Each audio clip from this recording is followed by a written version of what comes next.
violence causée par les groupes armés depuis 2017 en Ituri a des conséquences néfastes sur la vie de la population. De nombreux parents tués ont laissé des orphelins. Une situation à la base de la prolifération du phénomène enfants de la rue. Du Chegui, en ville de Bunia. Ces enfants sont visibles dans tous les coins de la ville, passe-nuit, à la Belle Étoile. Une présence qui constitue une source d'insécurité pour des habitants du chef-lieu de l'Ituri. Souciés de l'avenir de ces enfants, l'association des femmes au cœur du développement s'occupe de leur encadrement. Certains d'entre eux ont repris le chemin de l'école et sont en mesure de lire et écrire, reconnaît leur enseignante. Parmi eux, il y a ceux-là qui sont très attentifs à la classe. Nous croyons que nous allons arriver à une finalité qui est meilleure pour ces enfants-là. L'un de ces enfants rencontré au complexe scolaire Gombe explique la leçon apprise.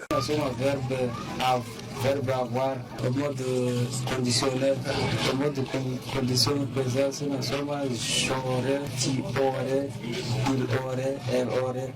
Nous irions à Champagne, nous aurons, vous auriez, ils auraient, elles auraient. Christelle Alema, coordonnatrice d'AFCD, justifie son initiative par le souci de lutter contre ces fléaux et éviter que ces enfants puissent constituer une bombe à retardement. J'ai approché ces enfants, j'ai appris leur histoire qui est tout à fait triste, différente les unes des autres. Et quand je demandais ce qu'ils voulaient réellement, ils disent qu'ils veulent être traités comme tout autre enfant, ils veulent être hébergés, ils veulent retourner à l'école.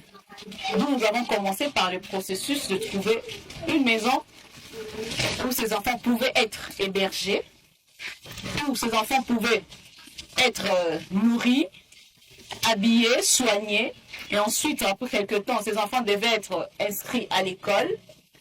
Et pas seulement à l'école, mais devaient être aussi soignés spirituellement. Joska Kaninda, psychologue de formation, revient sur les étapes de la prise en charge pour détraumatiser ces enfants. Pour arriver à découvrir le boulot d'étranglement, la raison qui l'a poussé à être dans la rue. C'est quand on découvre cette raison-là qu'on peut savoir comment les réorienter.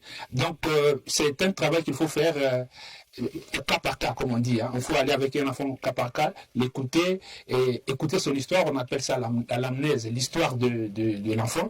Comment il a vécu, comment il s'est retrouvé ici. À partir de son histoire, à partir de son anamnèse, on peut alors dénicher la cause, l'élément qu'il faut combattre pour le retourner dans la société. Au regard du tableau non reluisant de ce phénomène à Bunia en particulier et en Ituri en général, le fils et filles égarés de la province